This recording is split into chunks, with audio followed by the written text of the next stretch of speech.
I see that you are in good health again, brother. I smiled as I sat next to my brother's bed. He had been sitting up once I had come to see him, a book in his lap that he had been turning through, page after page. Brother, is something wrong? I tilted my head as I tried to see what he was looking through. Remember when I was sick? He suddenly asked, closing the book as he turned to me. Yes, the whole palace was in an uproar. I nodded. I believe I was poisoned. I grew quiet, moving closer towards him. But how would you... But who would try to do that to you? The Crown Prince, I whispered, hoping no one could hear me from the outside. I believe it was her. I frowned at his words. Like mother, like daughter. I frowned. He brought his hand to his chin. And I believe you are next. I gasped, then took a breath out, keeping my head down. I need you to get married.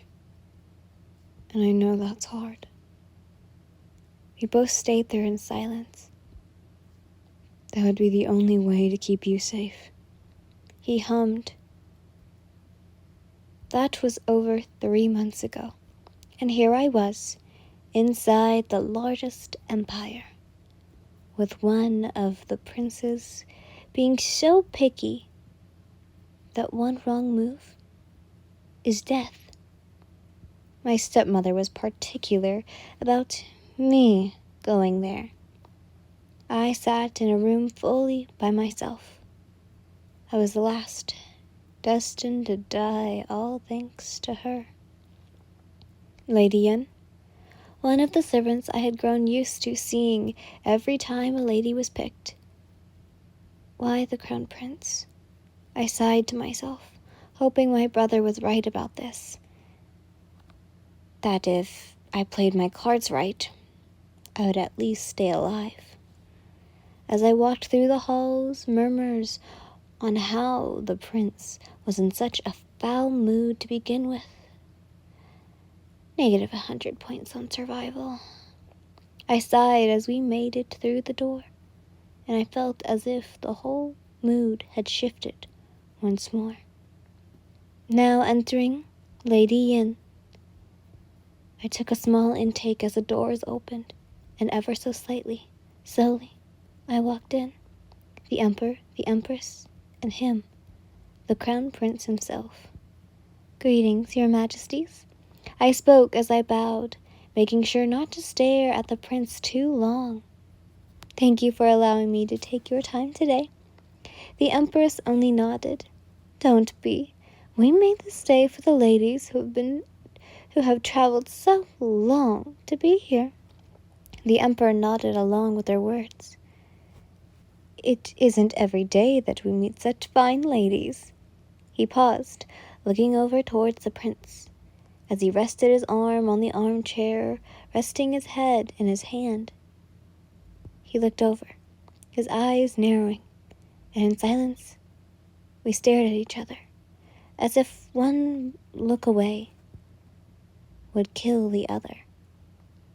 He slowly stood up, shocking both me and his parents. He slowly walked down the stairs until he was right in front of me. He took in a breath until his hand slowly came to mine, moving my arm to look over it, then the other, moving his hand to my chin, moving my head to the right, then the left, letting go as he walked around me, and I swear I could feel the break in my lungs as it tried to hold in air, darting my eyes to the frozen Emperor and Empress, then back towards him when he was right in front of me. He turned to the Empress and Emperor. We are finished, was all he said.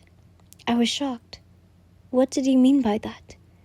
Until he turned back towards me, and he slowly took my hand in his, bringing it to his lips as he lightly bowed his head, placing a small kiss onto my knuckle.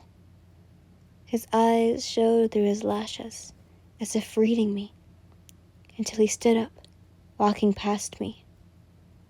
I turned towards where he was walking away, wanting to yell out, ask why he did this. But the Empress rushed towards me, hugging me as if something miracle happened. And I turned back towards the two. I am so glad he has taken a liking towards you. She smiled as she held onto my shoulders.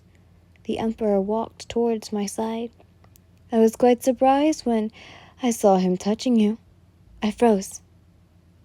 What do they mean by that? I am sorry to ask, but what does that mean? He only nodded. Oh, I do apologize. He has, never really touched anyone before. The Emperor spoke.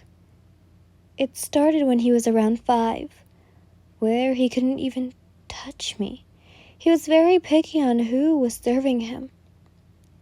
She sighed as she cupped her cheek. Even with his own family. The Emperor spoke. Oh, I see. I paused as I smiled. Well, it was the greatest honor then. I smiled, still with something in the back of my mind that was screaming at me, yelling at me, screaming at me to run, though I didn't know why. Many people didn't like being touched by others, but it seemed too much. I talked more and more with the Empress and Emperor until it was time to go. The sun was starting to set as the halls seemed to be somewhat brighter and much more filled with light than before. No one in the halls, as it got more and more different from what I felt, leaving as I pulled up my skirt to walk down the main flight of stairs. What I didn't know was that the Crown Prince had been staring down at me from his window as I left the palace yard. Yippee! The other plot I was working on. So, what'd you guys think? Surprisingly, I came up with this at the same time as the other one from yesterday, and I do want to apologize. I literally decided to post all of these in separate days when my schedule is far behind on my main series, so I'm gonna have to catch up on that. But anyways, I hope you guys enjoy, and I love you all so much. Mwah!